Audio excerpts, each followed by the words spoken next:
हमारे मोबाइल के लिए मोबाइल की बैटरी बहुत ज़्यादा ज़रूरी है, लेकिन उससे जुड़ी कुछ अफवाहें भी हैं जो हमें डेली सुनने को मिलती हैं। जैसे कि अगर आपने पूरी रात अपने मोबाइल को चार्ज पे लगा के रखा तो आपके मोबाइल की बैटरी खराब हो सकती है, लेकिन ये गलत है। एक्चुअली पुराने मोबाइल तक तो ठीक था, लेकिन आजकल के स्मार्टफोन की बैटरी भी स्मार्ट हो चुकी है। एक्चुअली यहाँ पर जो आपका चार्जिंग मैकेनिज्म है वो कुछ इस तरह से काम करता है कि पूरा चार्ज होने के बाद बैटरी अपने आप ही इलेक्ट्रिकल सप्लाई को बंद कर देती है। मसलन आपके मोबाइल की बैटरी खराब नहीं होती है, तो निश्चिंत रहिए, पूरी रात चार्ज लगाने पर आपकी मोबाइल की बैटरी खराब नहीं होगी। क्या इसके पहले तक आप ये फैक्ट जानते थे? और अगर नहीं जानते थे तो चैट सेक्शन में लिखना मत भूलिएगा। गाइस, क्या आपको पता है कि अंटार्कटिका को रेगिस्तान यानी कि डेजर्ट कहा जाता है? अब आप लोग सोच रहे होंगे अंटार्कटिका को रेगिस्तान क्यों कहते हैं? वहां पर तो चारों तरफ बर्फ ही बर्फ है, वहां पर कौन सी पानी की कमी हो गई? तो थांबा, मैं आपको आपकी जानकारी के लिए बता दूं कि हम मानते हैं कि भैया स्नो बर्फ होती है, लेकिन स्नो की कंजप्शन आपको हाइड्रेट करने की बजाय डिहाइड्रेट कर देती है। जी हाँ गाइस, आप ठीक सुन रहे हैं। जब आप स्नो की कंजप्शन करते हैं तो आपके शरीर को उसे पानी में बदलने में ज्यादा एनर्जी लगती है, जो स्नो के हाइड्रेटिंग इफेक्ट को नलीफाई कर देती है ना। ये इंटरेस्टिंग फैक्ट। ये फैक्ट जान के आपको कैसा लगा चैट सेक्शन में लिखना मत भूलिएगा। गाइस, क्या आपको पता है कि पूरी ही दुनिया के 72 ऐसे देश हैं जिनके पास स्पेस को एक्सप्लोर करने के लिए स्पेस एजेंसीज हैं, लेकिन फिर भी इनमें से बहुत सारे देशों को लॉन्चिंग के समय इंडिया की जरूरत पड़ती है। पर सवाल यह है कि ऐसा क्यों? डोंट वरी, मैं आपको बताता हूं।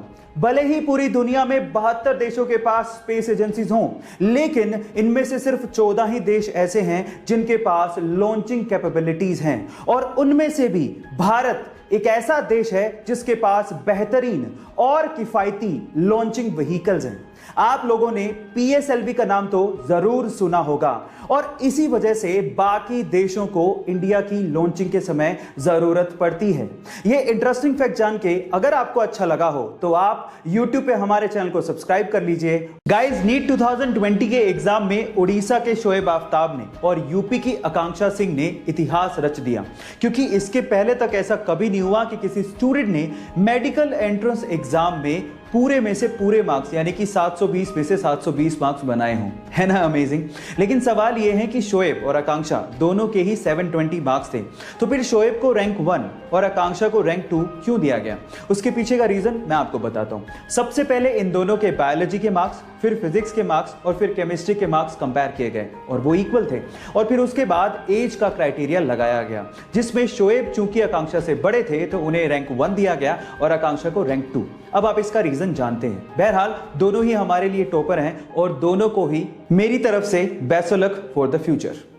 एक पिता मरने की सिचुएशन में था तो उसने अपने बेटे को बुलाया और एक घड़ी देते हुए कहा कि बेटा, ये घड़ी मुझे तुम्हारे दादाजी ने दी थी और ये 200 साल पुरानी है। अब तुम पास की वॉच शॉप पे जाओ और इसका प्राइस पूछ के आओ। वो लड़का गया और वापस आके कहने लगा कि वॉच शॉप वाले इसका मात्र $1 ही देंगे क्योंकि घड़ी बहुत पुरानी है। अच्छा ठीक है। उसके बाद पिता ने कहा कि तुम इसी घड़ी को म्यूजियम लेके जाओ और फिर रेट पूछ के आओ। वो म्यूजियम गया और जब वापस आया तो उसने कहा कि म्यूजियम वाले इसके लिए $1,00,000 देने को तैयार है क्योंकि ये घड़ी बहुत पुरानी है। अब गाइस, घड़ी वही थी, लेकिन देखने का नजरिया अलग था, इसीलिए कीमत अलग थी। बस आपको जिंदगी में यही करना है, सामने वाला आपको किस नजरिए से देख रहा है ये परख अगर आपने कर ली तो आपकी कीमत और किस्मत दोनों बदल जाएगी। गाइस, ऐसी इंटरेस्टिंग स्टोरीज के लिए हमारे चैनल को सब्सक्राइब कर लीजिए और अगर आप इंस्टाग्राम पे देख रहे हैं तो मुझे फॉलो करना मत भूलिएगा। मिलते हैं अगली वीडियो में।